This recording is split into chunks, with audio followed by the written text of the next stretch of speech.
Hi, everybody. I'm going to be learning the Tanya of the day. Today's Tanya is in honor of a Refuah Sheleima for Aharon Pinchas ben Sarah. May he have a complete refuah very, very soon. Okay, so in today's Tanya, it starts with, and it's talking about the divine attributes and that they are real. This chapter continues the discussion in section 4 of the previous chapter concerning the divine attributes.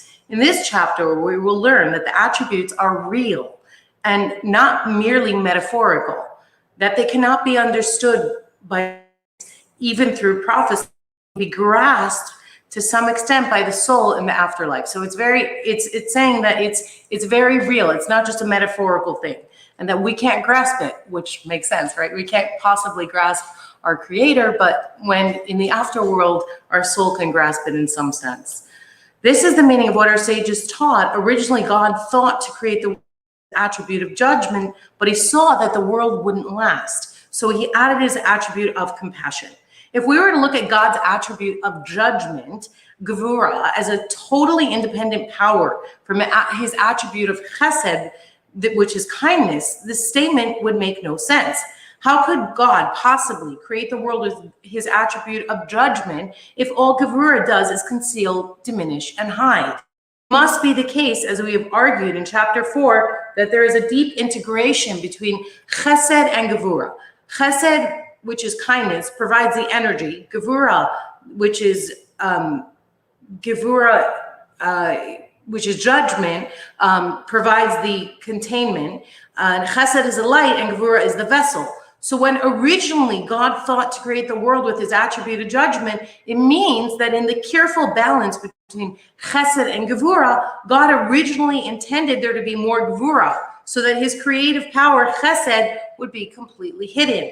However, he saw that the world wouldn't last. If our purpose is to bring awareness of God and to disclose his presence, then too much Gevurah would make that task impossible. So he added his attribute of compassion. To what does this refer? The added compassion refers to the supernatural divine revelations brought about by tzaddikim and the miraculous signs and wonders in the Torah. Normally, God's light is effectively contained in his vessels. This ensures that the universe runs stably and that nature runs its course. When God temporarily increases the amount of light so that the vessel overflows, a miracle happens. Wow, this is so cool to see how what happens spiritually when a miracle happens. It's that the vessel overflows with the amount of light. God gives more light and it overflows and a miracle happens. These occasional violations of the natural order shift the disclosure concealment equilibrium towards more disclosure, making the universe viable. The Tanya now cites a teaching from the Iyar which describes God's power of chesed and Gevurah. And this Iyar refers to when it states that in the holy within the divine realm of God's attributes, there is right and there is left. Right and left referring to chesed and Gevurah respectively. You might be inclined to think that God's benevolence and judgment are human constructs based on our ability to understand the one God. If he is unlimited, doesn't he defy any classification into specific character traits? It's a really good question, right? Because God is so unlimited, how can we confine him to character traits? Jewish philosophers such as Maimonides, which is the Rambam, would say that this is definitely the case. The Torah speaks in human terms, describing God as sometimes generous, sometimes punishing, but that the philosophers argue is our impression and not the actual reality. Just as one single fire will melt some substances and harden others, the one God acts in one single way, but the effect is different depending on the recipients. The Kabbalists sharply rejected this worldview. They taught that while God's essence is one, infinite and devoid of any character, it is Ein Sof, without end. His attributes are not just a figment of the human mind, they are real. God emanated these attributes and they exist in the divine realm. Above, in the holy, lofty domain, there is right and left. When God acts, he uses his power of chesed, the right. And when he judges, the attribute of Gevurah, left, is at work. What the Iyar means is that both chesed and Gevurah are real divine attributes, which elude the grasp of mortal intellect. since in the world of Atzilus, he and the attributes that he causes are one. So we can't possibly understand. And what it's trying to say is, what the Tanya is essentially saying is that these attributes, they're very real. They're not just metaphorical. God has these attributes of chesed, of kindness, and gvura, which is strength and judgment, and that these are very real. And we can't understand it, but they actually exist in a spiritual way, and our soul can grasp it to some extent in the afterlife. It turns out that the world's identity and form is more real than we had previously imagined. Everything we argued in chapters 1 to 3 remains true. The world's identity is voided by the divine energy that creates it constantly. It is nevertheless also true from our perspective that the world's identity is real. From our viewpoint, all creations are not voided of their identity by their source, because our separateness is maintained by the divine attribute of Gvura. So even if you would see the divine attribute from that vantage point, the world would still exist. There's a practical lesson here that says the little miracles you witness every day are hints of God's compassion, his gift to help you cope in a strict law and justice.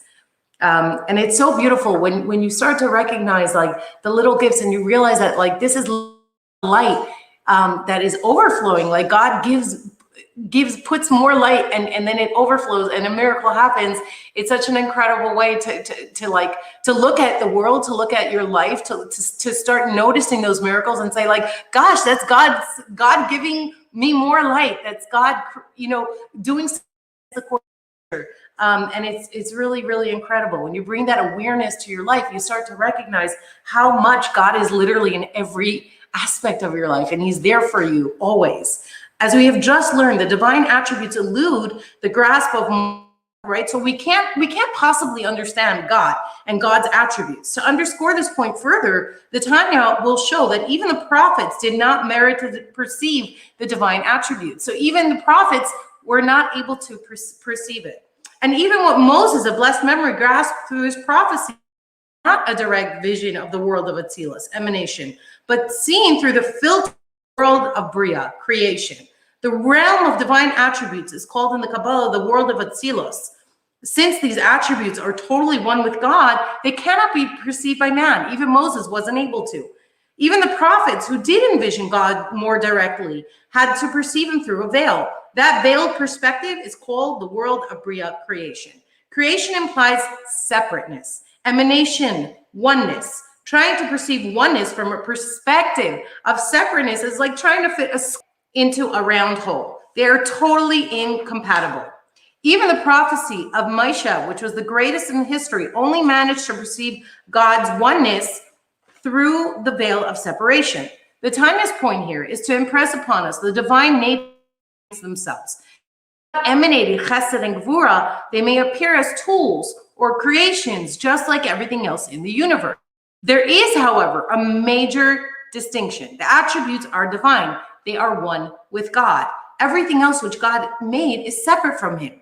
Even the prophets could not bridge. Even Moshe's veiled vision of the attributes in the world of Bria was not a vision of the two attributes, chesed and gevura, in the world of Bria. But chesed and gevura, as they are filtered by the attributes at a level below them in the world of Bria. Could not even perceive the filtered version of chesed and gevura in the world of Bria. In the world of Bria itself, further filtering and diminishing had to take place before the greatest of all prophets could perceive the attributes. Namely, a filter at the level of the attributes of netzach, endurance, hide, splendor, and yisaid, foundation of Bria, as stated in Shar HaNevuah. In any spiritual world, the delivery system, which carries energies over into the next lower world, is the triad of energies, netzach, hide, and yisaid. Netzach is the vehicle for chesed, hide is the vehicle for gvura, and they are synthesized by yisaid for the delivery to the next world. It is these lower energies which were perceived by the prophets. While the prophets were not the energy of the divine attributes, chesed and gvura, directly, the souls of the righteous tzaddikim and Gan Eden in heaven do manage to grasp some of this energy.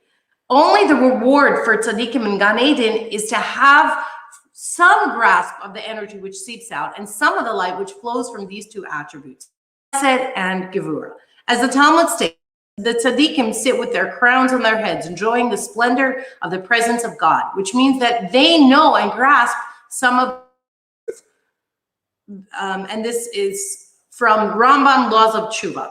The Tanya here interprets this to mean that the souls of tzaddikim actually experience some of the energy of chesed and gevura in Atzilus without it being filled with the world of Bria, as was the case with the prophets. And this revelation is the food for the souls of tzaddikim in the next world, in reward for their authentic Torah study in this world. As we learned in part 1 of Tanya, chapter 5, is called bread and food of the soul. For just as physical bread nourishes your body only when it is actually absorbed inside you, the same is true with your soul's knowledge and mastery of Torah. When you study it well, focusing the mind to the point where the Torah is absorbed by your intellect, merging with it to become one, then it provides nourishment for the soul and life for it from the giver of life, the blessed infinite light, which is dressed in his wisdom, in his Torah, now absorbed inside it. The performed during your life provide garments for your soul in the afterlife, while the Torah, which you studied authentically, lishma, in this world, will be food for your soul in the afterlife. The term lishma in this case means the intention to attach your soul to God through understanding the Torah according to your mind. If even Moshe was not capable of perceiving the energy of the divine attributes without his existence being obliterated, how is it possible for the souls in Gan Eden to receive it? To answer this question, the Tanya cites a teaching from the Iyar and Eitz Chaim. Because it is from the seepage of energy from these two attributes, chesed and gevura, that a firmament is stretched over the souls in Gan Eden. The presence of a firmament in Gan Eden enables the souls to receive this energy. This firmament is a product of the Torah study of these souls, and the Torah provides the firmament's protective power, enabling the souls to receive the energy of the divine attributes. As the Iyar clarifies, this firmament is made of fire and water, gevura and chesed, and therefore provides power to these two attributes. And this firmament is called by the Iyar secrets of the Torah, for it has the mystical power of the 22 letters, the Hebrew alphabet, used to write the Torah. Once the Torah is given in this world, there must be a distinction between do's and don'ts, chesed and gevura. But in its heavenly setting, the secret of the Torah integrates chesed and perfectly. And Torah was given to us through these two attributes, chesed and gevura, as the verse states, from his right hand fiery law for them. The Torah's powers to integrate chesed and gevura is indicated by the Torah. By the Torah law is both from God's right hand chesed, and it is also fiery gevura. And it is from this firmament that dew drips to feed the souls. The protective power of Torah, which enables souls to withstand great revelation, is compared to dew, as we learned in part 1, chapter 36. The dew of Torah is referred to as strength because it empowers you to withstand intense revelation, as in the teaching of our sages of blessed memory. Whoever immerses himself in Torah, the dew of Torah will revive him in the future. This protection comes from the knowledge and the secret of the 22 letters of the Hebrew alphabet in the Torah, since firmament is a secret code for da'as. As we have learned, da'as is a power which is chesed and gevura. Da'as, therefore, is a secret by which the firmament is able to incorporate and synthesize the conflicting powers of chesed and gevura. And the Torah is food for the souls in Gan Eden, whereas the mitzvahs are garments. Certainly do so. How do they provide integrated power? The Tanya answers that the energy of the mitzvahs is not fully absorbed by the soul, but envelops them like a garment. Therefore, it does not disturb the deep integration of chesed and gevura, which is achieved by the souls through the Torah that they have learned. And all this has been clarified in the Iyar. There's one more practical lesson. God's many are, in fact, totally one with his being.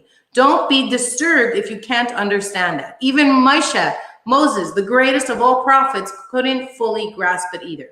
But amazingly, in the afterlife, your soul will get a real taste of this truth. Okay, that is the end of today's, and I want to wish you all a wonderful day. Take care.